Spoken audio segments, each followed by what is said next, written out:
Terima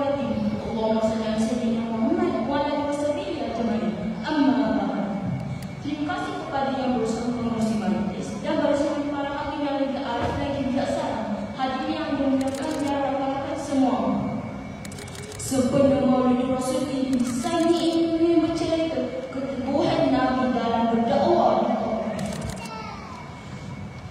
Segelintir pembahasa Taif ada berkaitan persaudaraan dengan Nabi Muhammad SAW. Bangsa Taif juga dikenali bangsa yang ada mereka dan menyadari tetapi alangkah sedihnya apabila Nabi dan sahabatnya Zaid bin Harithah dicaci maki, dilempar batu sebaik sahaja berdakwah di Taif. Batu itu melukai kaki dan baginda. Setelah berjalan jauh, Nabi dan sahabatnya duduk bersandar di sebuah batu. Tetapi Nabi bertanya kepada Zaid, "Wahai Zaid, bagaimana keadaan dirimu?" Menangis Zaid kerana Nabi sendiri terluka dan tak saja berakal umatnya. Allahumma inni a'udzubika minal hammi wal hadad wa a'udzubika minal ajli wal hadad wa a'udzubika minal jubni wal hadad wa a'udzubika minal daini wal qahri rizal. Ya Allah, berlindung daripada kesusahan yang serius, daripada kelemahan yang kemalasan, daripada sempurna jujur dan baik, daripada penanda dan kekuasaan manusia. Malaikat penjaga pun berkata, "Wahai Rasulullah, Allah memerintahkan aku untuk berkhidmat kepadamu. Jika kau mahu, akan aku campurkan gunung yang besar ini ke atas mereka dan mereka terhapus dari bumi ini. Jika kau mahu, akan aku melemparmu ke semua dengan batuan. Jika kau mahu, akan aku goncangkan bumi ini di bawah kaki mereka dan mereka semua hancur dan lenyap dari bumi ini." Rasulullah menjawab, "Wahai malaikat Allah, aku berdakwah kepada mereka dengan harapan mudah-mudahan keturunan mereka mengucap kalimah La ilaha illallah, La ilaha illallah, La ilaha illallah. Jika kau menghapuskan mereka, wahai malaikat, tidak lagi keturunan mereka yang akan mengesahkan Allah." Malaikat berjaga pun berkata, "Engkau, ya Muhammad, seperti yang disebutkan oleh Tuhanmu, benar dan penyayang." Siapakah Zaid bin Harithah Muhammad Nabi itu? Itulah hamba Siti Khadijah yang diberinya kepada suami tercinta Rasulullah SAW. Semasa turunnya wahyu pertama di Gunung Hira pada bulan Ramadan, Nabi berasa hati bermuntah tidak terkira. A'udzubillahi minasyaitonir rajim. Bismillahirrahmanirrahim. Syahrul Ramadan alladzi unzila fihi al-Qur'an hudan lin-nas wa bayyinatin minal huda wal furqan. Sadaqallahul azim. Dari Siti Khadijah radhiyallahu anha mententeramkan Nabi dan menyerahkan jiwa raganya kepada Islam. Pengajaran daripada kisah ini ialah Islam dikuatkan dengan pengorbanan isteri dan sahabat, bukan kerana Islam itu lemah, tetapi Allah mahu mengangkat darjat orang yang berjuang ke darjat yang tinggi. Sekian, wabillahi taufiq wal hidayah. Wassalamualaikum warahmatullahi wabarakatuh.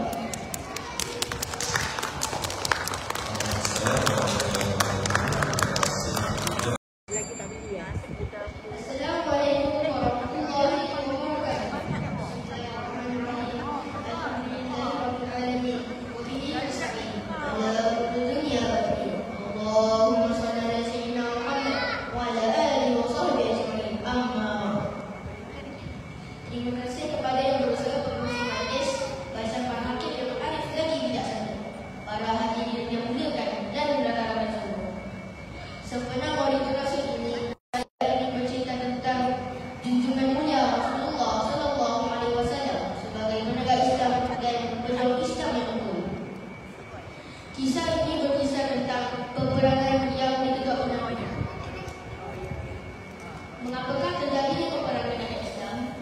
Kerana umat Islam ditindas, dibunuh, harta mereka dirampas, rumah mereka dibakar, perniagaan mereka dipulaukan dan dimusnahkan, serta hak mereka dinafikan.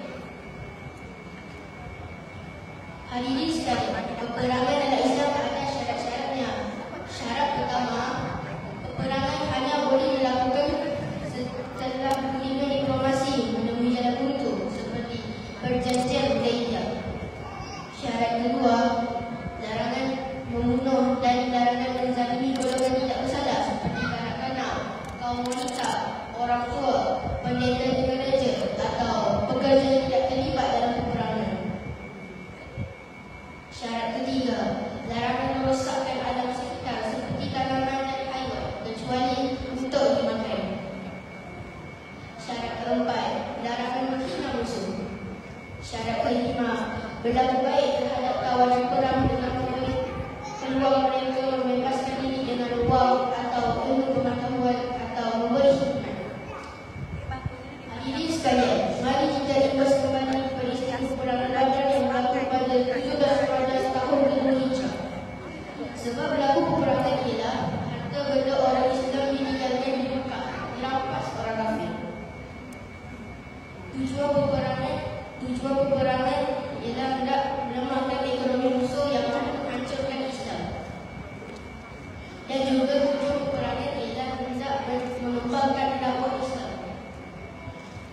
Pada ketika itu, tentera Islam hanya berjumlah 313 orang yang diketuai oleh Rasulullah SAW. Sementara itu, tentera kafir seramai 1000 orang yang diketuai Abu Jahal. Tentera Islam beroleh kemenangan pertama yang amat besar. Allah menurunkan bala tentera seramai 1000 malaikat berbaris menentang musuh. Dan juga hujan lebat tempat persembunyian musuh dan menukarkan musuh bergerak. Hadirin sekalian, mari kita lihat apakah sebab kemenangan besar tersebut. Pertama, strategi perjuangan atau teknik perjuangan yang bijak. Kedua, bermuafakat dan taat perintah kedua. Ketiga, tawakal dan berserah kepada Allah serta ikhlas kehendak Allah. Ketiga inilah asbab kemenangan besar tersebut dan turunnya pertolongan Allah yang luar biasa hebatnya. Apakah yang Nabi lakukan terhadap orang kafir yang merupakan kawanan tentera Badar? Adakah Nabi menzalimi mereka? Tidak sama sekali, hadirin sekalian. Kepada kawanan kafir yang telah banyak merampas harta orang Islam dan menindas orang Islam di Mekah, Nabi beri syarat. Pertama, tebus diri dengan membayar 4,000 dirham. Jika tak mampu, boleh bayar kurang. Jika masih tak mampu lagi, Nabi syaratkan supaya mengajarkan anak-anak Islam membaca dan menulis. Jika tak mampu, Nabi melepaskan dengan syarat jangan memerangi orang Islam. Hadirin sekalian, langit tidak selalu cerah, bumi tidak selalu indah. Inilah tanda-tanda kepada peperangan itu ketika ketua orang munafik menghasil 300 orang dari 700 orang tentera Islam berpatah balik ke dunia. Kekalahan dalam peperangan Uhud ini menyebabkan Nabi tercedera, namun Nabi dan para sahabat tidak putus semangat. Ketika menghadapi serangan tentera kafir yang diketuai Khalid al-Walid, Nabi mempunyai dua pilihan, iaitu lari selamatkan diri bersama dua orang sahabat Nabi atau membahayakan diri menyelamatkan tentera Islam dari kelompok tentera kafir. Di manakah pilihan Nabi? Sudah tentu yang kedua, iaitu membahayakan diri menyelamatkan tentera Islam dari kelompok tentera kafir. Nabi memasang strategi untuk menyelamatkan tentera Islam dari kelompok tentera kafir. Strategi Nabi berhasil dan tentera Islam dapat mundur dengan selamat. Pada peperangan seterusnya, iaitu peperangan Handak, iaitu Badar, tentera Islam mengalami kemenangan yang luar biasa kerana kepatuhan kepada Nabi dan strategi dari sahabat Nabi Salman Al-Farisi menggambarkan sebagai buku pertahanan mereka. Peperangan Handak juga dikenali sebagai peperangan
muslimat itu yang dirahmati para hadirin.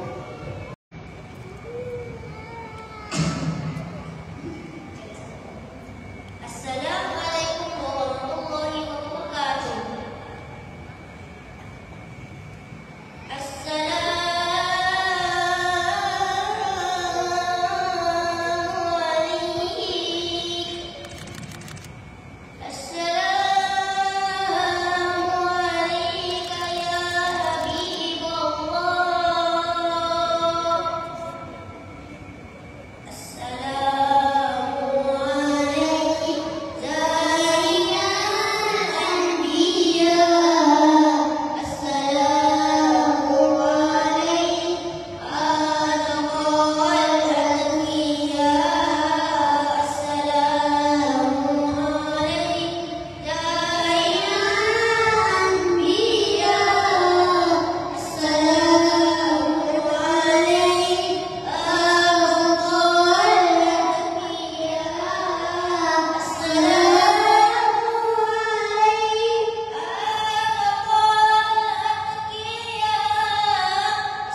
kasih kepada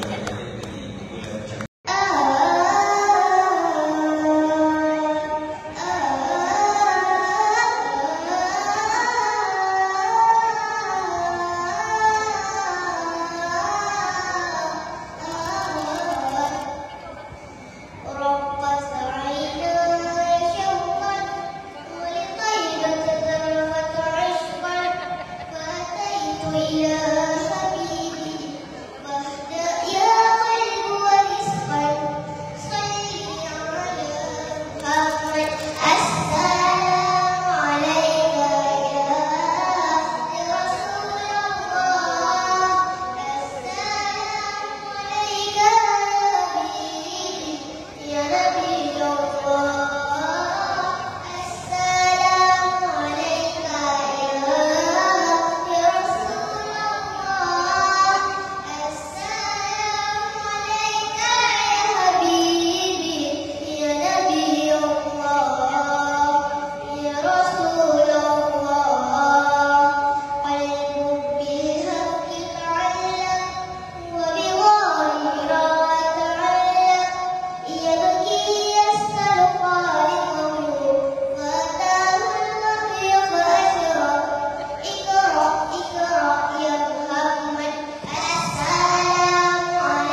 Assalamualaikum